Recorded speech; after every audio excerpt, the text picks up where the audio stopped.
if I'm building a culture, if I'm building things out the way that I see fit, to my philosophy, to my liking, then I need to pick all the components that go into this thing. Welcome in, friends of ours, to the DLLS Cowboys Podcast. Mini pod! Mini pod! You know, we like to tide you over, even on the weekends. So the Cowboys are trying to hire a defensive coordinator. We know at least 3 names: Jim Leonard, Durante Jones, and Ephraim Banda.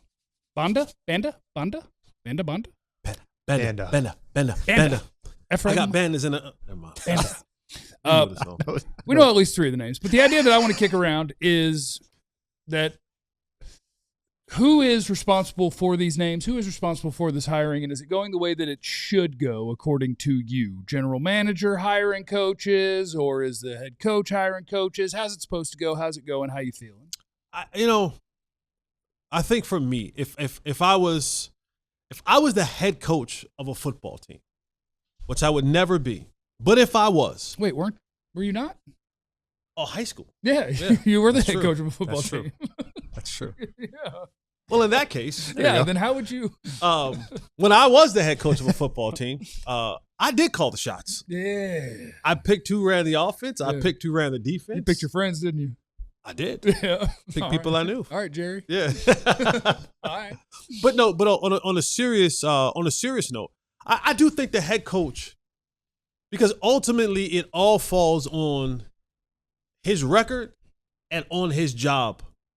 And if I can't, to use a term from Bill Parcells, if I can't pick the food, pick the groceries, yep. Then how you expect me to be a good chef? I want to be able to, if I'm building a culture, if I'm building things out the way that I see fit, to my philosophy, to my liking, then I need to pick all the components that go into this thing. I'm not saying that I have to have full carte blanche when it comes to the draft picks. That's fine. But when it comes to the people who work under my umbrella, yeah. If I'm a defensive coordinator, if I'm a defensive-minded coach, and I'm calling the defense as well being the head coach, then I want to pick my offensive coordinator. I want to sit down and meet with somebody whose ideas that I like and who would probably challenge me as a defensive coordinator, and vice versa. So for me, just again, it's done different ways, but if I was the head coach, I would want to be the one who picked my coordinator. You know, it's a natural order of things. That's how it should be. You should be able to pick your lieutenant. Can I get some of that lotion? In the middle of the show? Yeah. That's hotel lotion. That's good high-quality hotel lotion. You just got it on the table. Orange blossom. But you should be able to pick your coordinator. I mean, you should be able to pick your lieutenant. Your coaches should be beholden to the head coach, not the GM, not the owner. They should work for you. They should be loyal to you. Those are the guys you want, and that's how it should go. And the bottom line is this. This year we fired the defense coordinator. Next year we're firing you if it don't work. Okay? This is, as you said earlier, my name is on this. My record is on this. This is me. You know, and my career is being tied to the success of this football team and ultimately the success of this coordinator. I should have a say in who my defense coordinator is. When he comes and when he goes. Exactly. When he gets hired, and when he has to get fired. I should have the say so in both of those. It should always be like that. I mean, in the case of the Cowboys, you don't want Schotty to lose his job because of a hire that Jerry made, that I made this hire, but you pay the price for it because that hire didn't work out. But it should always be coach picks his guys, trust, accountability, adaptability, communication, all that type of stuff. Super important, between the head coach and his assistants. But it's like, okay, the head coach picks his staff the same way the GM in general, the big picture, not necessarily Cowboys really, in a team that obviously operates for the head coach and GM, where the GM is not the owner. But what if the head coach went to the GM and said, I'll pick your scouts for you? Like, it's not going to work that way. Like, you pick the evaluators, I pick the guys that are going to coach, you guys bring the resources, I put together staff that we can, work with the players that you bring to the table. It should always be like that. I would like to see Jerry take a crack at being the DC. Right? You joke around. Just get in the room and be like, all right, Jerry, draw it up for me. You're like, send them ones. The Vegas odds might have. I think send the four of them, and then the rest of them back there. That'd be good. You 7 go. You 4 back there. We also have a trick play where we're going to have 5 of them go, and then we'll have 6 of them back there. Draw black. We ain't about that. Would that be better than Flus? Well, you know, This is the 4 of them play, and this is the 5 of them play. And the only reason this is a question is because that's how they've done things in Dallas. You go back to, we can go back further than that, but just most famously. Only you can go back further than that. It's true. Most famously, Wade Phillips. You're our They most hired experienced. We can Jason go Garrett, back that far. but they hired Jason Garrett to be the offensive coordinator Yeah. before they hired Wade Phillips, their head coach. Yeah. You know, and Jerry picked and that's been the case with many of these hires ever since. It probably goes back to the Dave Campbell era as well. But you look at it wasn't the case with Bill Parcells. I can tell you that right now. But I can go back that far. but you can look at, you know, the Zimmer hire. Mhm. That was when it had Zimmer to be defense coordinator after replacing Dan Quinn.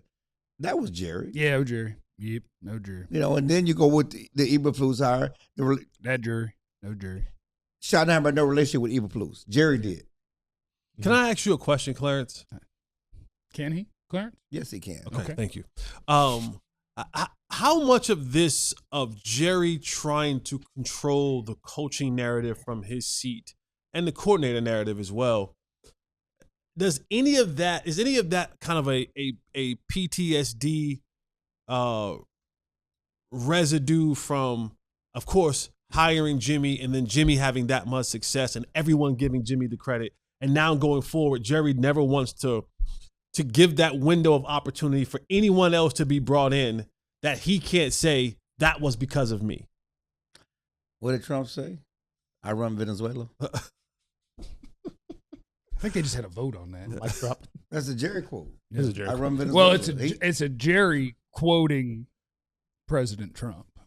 It's not it is a Jerry quote, but it's a Jerry quoting. But basically, It's a retweet. It's basically saying I do what I want. It's a quote tweet. It's It's a basically caveat sandwich. It's a I caveat. do what I want. Jerry does what he wants.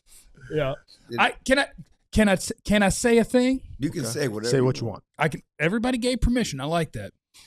Can I say that based on the names that we know so far, I actually think it's promising. I think the best coaching hire they made last year was Clayton Adams, who they took from an offensive line coach and made an offensive coordinator because they wanted him to coach the offensive line.